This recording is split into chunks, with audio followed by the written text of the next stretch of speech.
And David, you may begin whenever you're ready. All right. Anthrax. Oh, wow.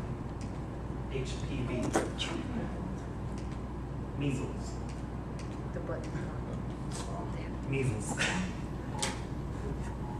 Polio. Rubella. Smallpox. Wow. Tetanus. And many more diseases are all vaccine preventable.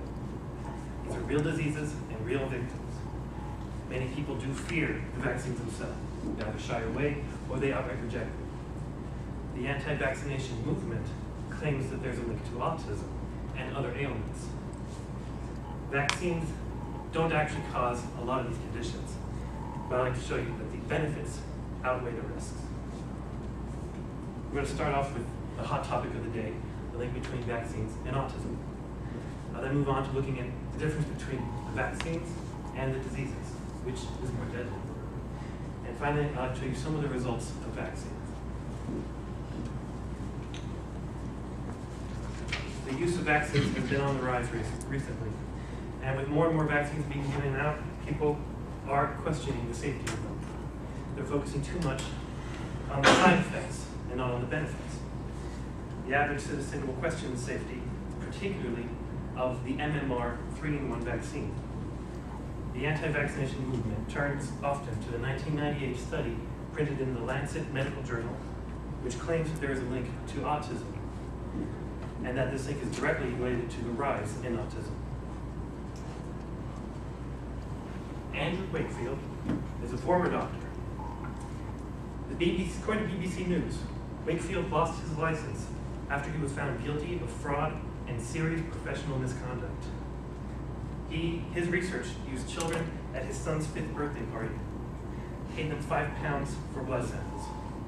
He then later on tested 12 more children without any approval or authorization with invasive tests. A 12-person study is not really worth mentioning in a medical journal, considering many of the other studies have had thousands of participants and have disproven his theories. He was actually paid by a legal firm, which wished to take legal action against the MMR manufacturers. They needed proof that the drug was dangerous, and so this in turn skewed his views and the results. In actuality, the rise of autism is not due to vaccines, it's due to the changing definition of autism, which now includes more subtle and more broad cases. Vaccines save lives. Statistics show that hundreds of thousands of lives have been saved around the world, and that many diseases have been completely wiped out. Some people argue that the vaccine side effects are deadly and debilitating. They say that you don't need to get vaccinated, and that they don't need a vaccine themselves.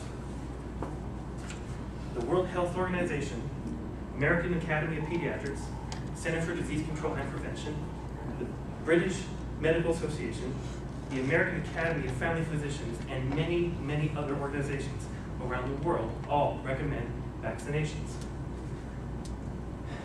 I'd like to talk about a few things. Measles has a 90% infection rate for people not immunized, and it commonly has complications such as pneumonia, encephalitis, and infections. According to the CDC, between January and April of 2008, there were 64 cases in America.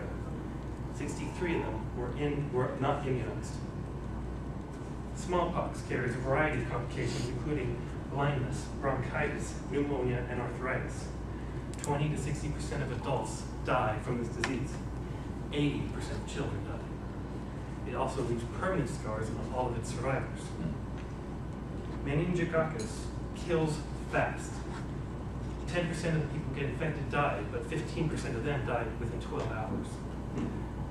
This can also cause gangrene and can kill even with treatment. The best treatment is to prevent it.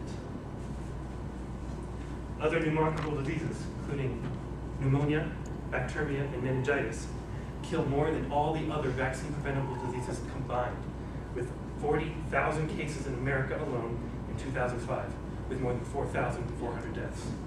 The fatality rate between 20 and 60%. Side effects do exist. but they vary depending on the vaccine. According to immunize.org, all the side effects are rare, and usually they are minor, such as redness and swelling. There have been deaths reported. They are rare, they are not the norm. There are far more deaths there are far more deaths and debilitation from the diseases than from the vaccines.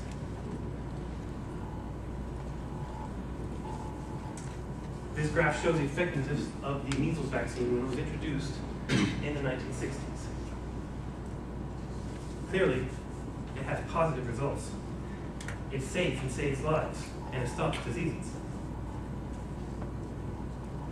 The anti-vaccination movement claims often that there's a government cover-up, there are poisons in the vaccines such as mercury and aluminum, and that pharmaceutical companies are in for profit. I'll start with that last one first.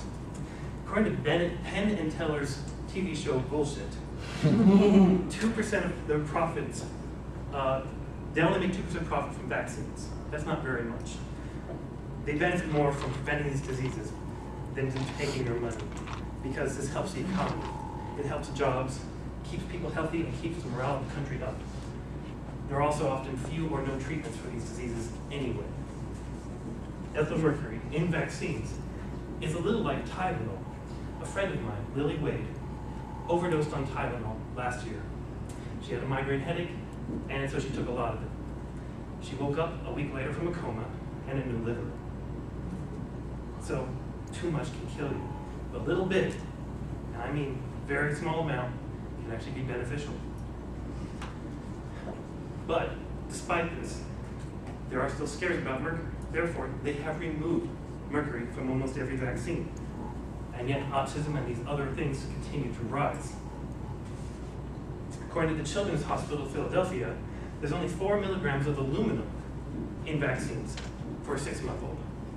There's 10 milligrams in breast milk, and up to 120 in baby formula. Most of this exits the body within 2 weeks anyway. The government has also established VAERS, the Vaccine Adverse Effects Reporting System, in order to investigate claims. They've also established the vaccine court in order to handle these claims. They take it seriously. It is effective. It's kind of like riding armor into battle. You don't want to go out there not protected. It's not 100%, nothing is, but it's the best that we have so far. According to the QC researcher, smallpox has been eradicated, and the vaccine is no longer being used. Polio was almost eradicated, and the World Health Organization leads the fight to vaccinate third world countries. In America, there were 20,000 cases reported of polio before the vaccines. Within 6 years, 61 cases. Now there aren't any. This is a complex and involved topic. You should do your own research. Check out immunize.org and vaccineinformation.org. I hope that I've shown you some of the dangers about not getting vaccinated, and that the benefits do outweigh the harm. It's better for you, better for your children, better for society.